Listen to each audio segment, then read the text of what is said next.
I've been sitting here for like 15 minutes trying to figure out how to start this video, and I have absolutely no idea, so we're just gonna dive right into it. Hello everybody, welcome back to my channel, or if you're new here and this is the first time you're seeing my face, hello and welcome. My name is Julie, and I typically post videos about veterinary medicine, being a vet tech student, being a dog mom, those kinds of things. However, today's video is gonna be totally different than that. This video is gonna be a story time video of the time somebody was pretending to be me on Instagram. So if you don't follow me on Instagram already, I will put my username right here so you can go check it out. We have a fun time over there on my page, and I'm very interactive with my followers there. If you follow me on Instagram, then you probably already know what I'm talking about, because it was this week-long charade and I was posting about it constantly in my stories just to keep everybody up to date.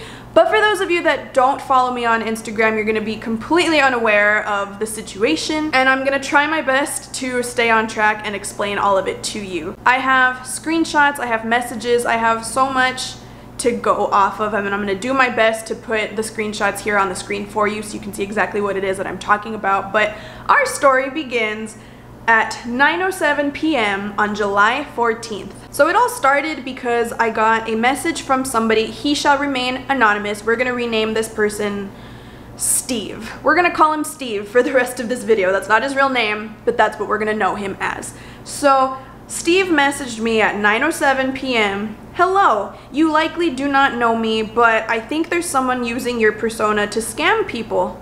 And I was like, this is odd. Okay, let's see where this goes. So I said, hi Steve, what makes you say that?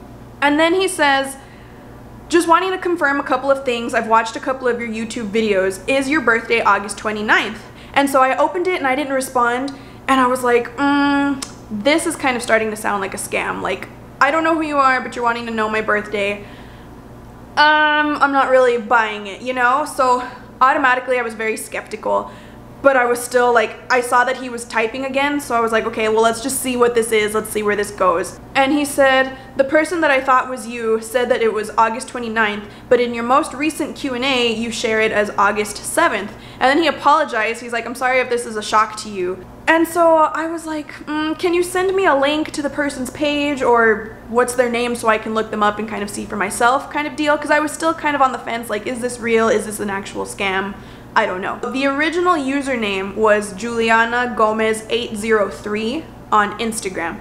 I looked it up from my own personal Instagram and I couldn't find the account. I happened to be with my boyfriend at the time though, so I had him look it up, and sure enough, he was able to find the account. So whoever made this fake account had blocked my personal Instagram, but I guess didn't block anybody else that I was close with that I could have easily asked to look them up for me.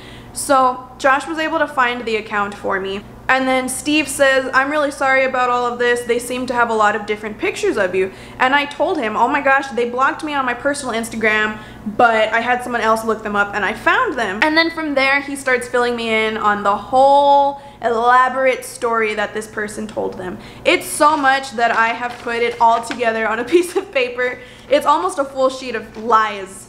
Every single thing that I wrote down here is one of the lies that they told about me. I decided to title this like a novela, and it is Las Crónicas de la Falsa Yuli, which in English means the Chronicles of the Fake Julie. He starts telling me all of the lies from there, and he sends me over 50 screenshots of their messages and just explaining the whole situation, and he felt so bad and embarrassed, and then I felt bad for him because, like, it wasn't his fault. It started off with explaining that I was in a financial deficit, that I was completely broke, that I didn't have money to buy dog food, and I needed people to wire me money. I owed a pension company $7,000. It was just this big hot mess express. And I think that this whole account was started just to get money from people, but then when they realized that people aren't gonna send a random person money for no reason, they started turning it into something else. And so they kind of started catfishing Steve, which I feel really bad about. This is actually the second time that I've been used to catfish somebody. I'll get into that later, but that one happened way before I even had a YouTube channel,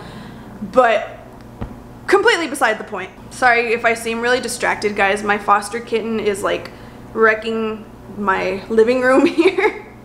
He's running around causing havoc. Do you want to say hi? Oh my goodness. Say hello. No, don't eat me. Don't eat my finger. Thank you. So yeah, what started as just trying to get money from Steve with very little information turned into like wanting to start a relationship with him. I don't even know. Like, they asked a lot of really detailed and intimate questions, and I'm not going to share any of that with you guys because y'all don't need to see that. But it's just, they really tried to like get to know him and make it seem like they really did care about him and his background and what he looks for in a relationship. That's the kind of stuff that they started to talk about or started to ask him about. And I think it was all just a ploy just to get Steve to trust this person so that he would then send them money. I'm sure that that's the reasoning behind all of it.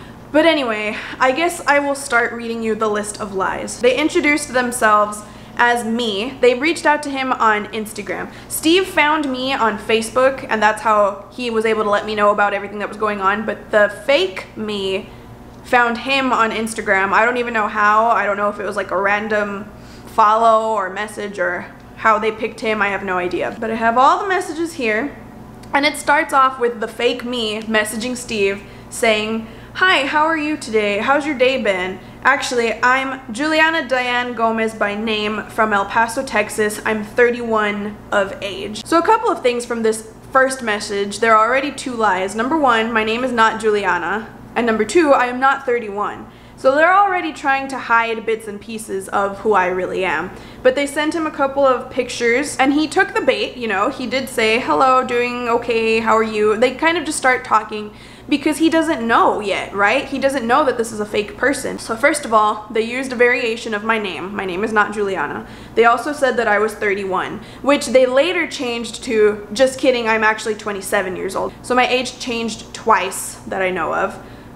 They said that I still work at the Humane Society of El Paso, which I haven't worked there since 2017. So they said that my mom is from the UK and my dad is from Mexico. I don't know why they felt the need to throw anything about my parents into the mix, but I think that was just another way of trying to gain Steve's trust and then go from there. I have no idea. This is the funny part. You guys, when I got these messages from Steve, I was at Josh's house. Josh is my boyfriend, for anybody that doesn't know that. I was at Josh's house. I was there with him and his family, and I was sitting right next to him when I'm getting all of these messages. And at first, when I'm reading everything, it was just like a complete shock and kind of like a, am I being punked? Like, where are the hidden cameras kind of deal, you know?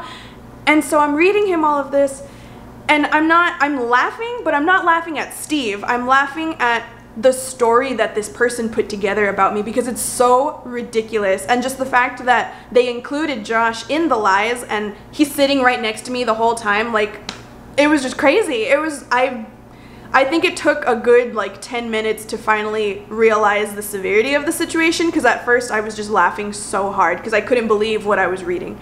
So again, not laughing at Steve, just laughing at all of the lies that they told about me. So the next lie that they told about me was told very early on in their conversation, and I don't know why anybody would tell you that much about their life story when they don't even know you, you know? So it's already not a believable scam. They said that Josh broke up with me in 2016. He knew how to forge my signature, so he was able to get into my bank account and steal $5,000 from me. So I now owe a pension company $7,000 and I have zero money to my name. Who has this kind of time? Who has the time to make up these kinds of stories and then just splurt it all over the internet for random people to try to victimize them, you know? Who has the time? So yeah, Josh stole all my money because he forged my signature. He broke up with me 4 years ago, and then he fled the States, and I haven't seen him since. They said I don't have a YouTube channel, but then when Steve found my YouTube channel and mentioned it to them, saying like, "Hey, there's somebody that looks exactly like you with the YouTube, they have the same name, what's going on?" The person then said, "Oh, just kidding, yeah, I do have it. It's my working channel." I don't know. This is how Steve realized that it wasn't a real person. They just backpedaled on a lot of what they had to say. Then they sent this picture of me and my brother in New York. When we went to New York last summer for vacation, they said that this was Josh and this is the, insert bad word here, person that stole my money from me. So they were trying to play off my brother Daniel as Josh. They said that I'm an only child, which you guys know I'm the youngest of 4. This next one, I don't know why they felt the need to throw this in here. I don't know where they were going with this. It got really dark out of nowhere. They said that both of my parents were dead. They didn't say why, they didn't say what happened, they didn't say when they died. When Steve asked them about it, they didn't give him any information. They kind of were like reluctant to talk about it. So I don't know what the point of saying that was, but that's just cruel. Oh, they said that I had no money right now because any money that I did have I was using towards my phone and internet bill to keep in contact with Steve. So they were again trying to get him to feel bad and then send them money to keep in contact with him. This one made me really upset. They said that I had no money to buy dog food for Hammy and Spike, who, if you guys know me personally or if you've followed me at all before, you know that Spike died in January of 2019. So this person really did not fact check themselves, period. But now I need $80 for dog food. They changed it. At first they asked for $65 and then they asked for $80, and they said that they couldn't ask their colleagues because they were embarrassed, but they had no problem asking a random stranger over the internet for it. So as this fake person is telling Steve all of these lies about me, Steve is realizing that it's not real, but he's not saying anything yet. He's just trying to get all of his ducks in a row and get all the evidence first before he confronts this person. So he found a couple of my real accounts and then he asked, well, who is Josh? And I think he asked that because he realized that the picture of me and my brother in New York was not me and Josh in New York. He realized that my brother Daniel and my boyfriend Josh are not the same person. The reason he figured that out is because my cover photo on my Facebook page was a picture of me and Josh kissing me on the cheek. Well, they don't look anything alike, so obviously he knows that that's not Josh. And so he asked them, who is this person? Like, I found your Facebook, I found the cover photo. If you're saying that he broke up with you in 2016, why is that still your cover photo? Which is a valid question. And the fake me gets really defensive. Again, backpedaling on things, but is saying, I don't have a Facebook page. And Steve says, I see it right here. Here's your cover photo. And then the person says, well, I haven't used it since then. I've logged out. What is this page? Tell me what you're looking at so I can go see it. Like, just backpedaling on everything, digging themselves deeper, really. So then the fake me starts trying to put together a story about Josh and says that he is my mate from Mexico. We grew up in the same neighborhood. Josh and I grew up here. So then once Steve called out the fake me about Daniel and Josh not being the same person, the fake me then said, just kidding, Daniel isn't Josh, that's his friend that helped him steal from me. They also said that I only make $400 each paycheck. They also said that I have 2 Instagram accounts because at this point I think that's when Steve had found me and found my real account and confronted them. It's like everything that he would throw at them, like all of the truths that Steve would tell them, they had an answer for everything. Like a really broken answer, not a very solid story at all, but they just kept backpedaling on everything. Those are all of the lies that I was able to pick out of the screenshots and the messages between me and Steve. So as soon as I found out about it, I posted on my Instagram stories and I said, hey, can you guys do me a favor? Can you go find this account and report them because it's somebody pretending to be me? And I got a couple of messages from my followers trying to, you know, give people the benefit of the doubt, and I don't blame them at all. Somebody was saying like, well, maybe it's just a fan page, maybe that's why they have all your pictures or something. And I was like, no. Number one, if somebody were to create a fan page for me, I would be highly flattered that anybody would want to do that. But that's not what it was. You don't create a fan page and then pretend to be that person, and then furthermore go and ask people for money pretending to be me. You know, you don't do that. That is not a fan page. Number one, don't scam people, period. Number two, there are so many pictures on the internet. Why me? Why did you have to choose me? And also, if it was a fan page, why would they have blocked my actual page? So I start posting about it on Instagram. I'm trying to get all my friends and coworkers and everybody to report the account for me, and nothing came of it. That account had to have been reported at least 100 times. I had multiple people message me saying like, I just reported it 10 times in a row, I hope that helps. And everybody is getting it on their Instagram stories and saying, hey, go report this account for me. It's pretending to be my friend Julie. I had so much support. It was crazy. I got messages from people that I haven't spoken to in years, like just saying, dude, this is crazy, I'm following your story, sorry you're going through this, but I'm sharing it with my friends and hopefully we can all get it reported and get the account taken down. I felt so cared for just from the sheer amount of messages I got from people, not only saying like they reported it and sending me screenshots of them reporting it, but asking me like, are you okay? Like, is somebody after you or what's going on? Like, real genuine concern for my well-being, and I appreciate every single one of you that messaged me, whether I know you in person or not.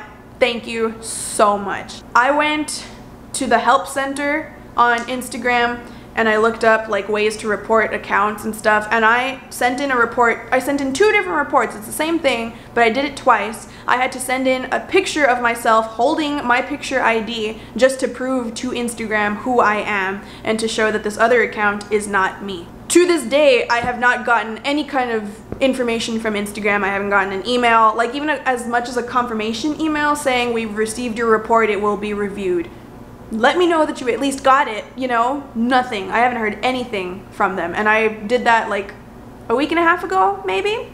So, very disappointed with Instagram right now. And then people that had reported the account were sending me screenshots of notifications that they had received from Instagram, and it would say stuff like, we reviewed your report, the account was not taken down because it likely does not go against our community guidelines. If you think we made a mistake, please report it again.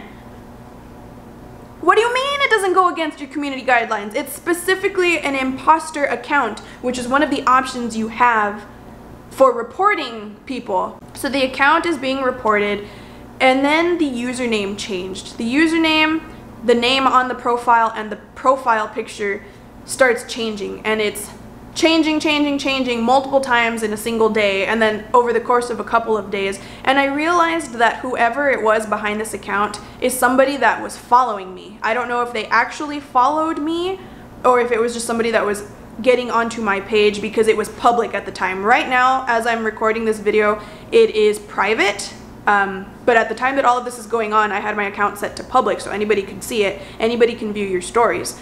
And I realized that whoever it was somebody that was viewing my stories, because at one point, like I said, every time it changed, I would have somebody send me a screenshot of it, because again, I couldn't look it up on my own. Other people, my friends, were looking out for me and sending me these screenshots of the account as it kept changing. Thank God we were able to keep track of it with as many times as it changed, but they sent me screenshots, I would post it, and I would say, this is the new username, it's the same exact account, please continue to report it. But then I realized that it was somebody that was viewing my stories, because as I was updating my followers, the fake account's bio started changing and it became vulgar, and it was saying, stop acting like a child and posting about me in your stories, act like a woman, blah blah blah blah blah. And I'm like, oh, so who's telling you about my stories? So it has to be one of you that just viewed my Instagram stories. So I took a screenshot of all of the people that had viewed it up to that point, and I still have that screenshot. It's one of those people, right? And I was so close to going and filing a police report just in case, if nothing else, just to keep track of it, because it is internet fraud, pretending to be somebody else and asking for money. Like, somehow if that ever came back to me, I would have all of this documented just in case. But the day before I was gonna go make that police report, the account was finally taken down. And the reason for that is because I know somebody that works in New York City with Instagram, and that person was able to go in and take it down for me. So I am so thankful for that, because all of the reports that we made as just like reporting the account apparently didn't do anything. Another way that I was able to keep track of this account is because one of my followers, who is now a cyber friend, I'm not gonna say your name, if you're watching, you know who you are, you know how appreciative I am of you. She was actually able to follow the fake account. So the account itself was private. So many of my friends and family had said that they had tried to follow that account, but they denied it and then they blocked them. So a lot of my friends actually weren't even able to see the account themselves anymore either. But one of my followers was granted access to follow this person. And so she took it like in a totally different approach and tried messaging the person and trying to reason with them, which I don't think any of us had the patience to do. I know I wouldn't have. As far as I know, she was the one and only person that was following my story that was actually allowed to follow the fake account. And so she was on the inside and she was sending me screenshots of this person's feed to see if they were still using any of my pictures, and if so, which ones. And they were using 2 of them. One of them was me years ago playing my ukulele. They pretended like it was them playing, and then they used a picture, like they took a screenshot from an Instagram story that I had posted of Josh's dog, and they, I guess, were pretending that that was their dog. I don't know why. And the problem with Instagram stories is that people can take screenshots of your stories and you can't see it. Not like on Snapchat where you'll see the little notification on the side. Instagram doesn't have that feature, so anybody can be screenshotting your stories and you'll have no idea. But that's where that picture came from, and I remember posting it. I know that they had already deleted some prior to her being allowed to follow, because Steve had told me they're still using like 4 or 5 of your pictures. But then when this is so confusing. When this other person was able to follow them, they had only those 2 pictures left that were mine. And then I think it was after that they posted another picture of me hiking, and then I think it was in their Instagram stories that they posted a screenshot of my story. I think it was like the night before that I had just posted where I was out for a run or something, and then they posted it like it was them out for a run. I can't tell you guys how grateful I am to everybody that messaged me with concern, showing me that you reported the account, everybody that tried to follow the account on my behalf and then ended up getting blocked. I can't tell you guys how much I appreciate you. To my follower that was able to follow the fake account, you were my one window into seeing what was going on, and I can't tell you how much that means to me. Steve, thank you for telling me about this in the first place, because if it wasn't for you, that account would probably still be up and I would never know about it. So if it wasn't for you, I wouldn't have had any idea that this was going on. So the moral of the story is, I only have one Instagram account. If you ever get a message from somebody that looks like me, says that they have my name, anybody pretending to be me, it's not me unless it comes from that account. If for whatever reason I decided to make another Instagram account or another YouTube channel or something like that, I would absolutely let you guys know on my already existing accounts. That is it. That is my novela. Thank you for listening to Las Crónicas de la Falsa Yuli. I hope it was at least entertaining. I had somebody literally message me on Instagram saying like, girl, I'm sorry you're going through this, but this is the tea of the week. Thank you for sharing. I'm not sure if I'll make my account public again. The thing is, I know that this person, whoever it is still out there. They still have all of my pictures, and they could very easily do it again, which is why I wanted to make the video saying, just in case this happens, know that it's not me. If you would like to connect with me on any of my real, genuine social media accounts, all of that info is, as always, in the description box. Also, I always list my P.O. box address just in case anybody wants to be a pen pal. I am all for that. I haven't mentioned that in a long time, but I do enjoy writing letters to people, so if that's something you're interested in, I have that information down there as well, so please check it out and feel free to send me a letter. Send me a picture of your dog, your cat, your guinea pig. Thank you guys for watching, and I'll see you in the next one, hopefully with not such a crazy whirlwind of a story. Bye guys.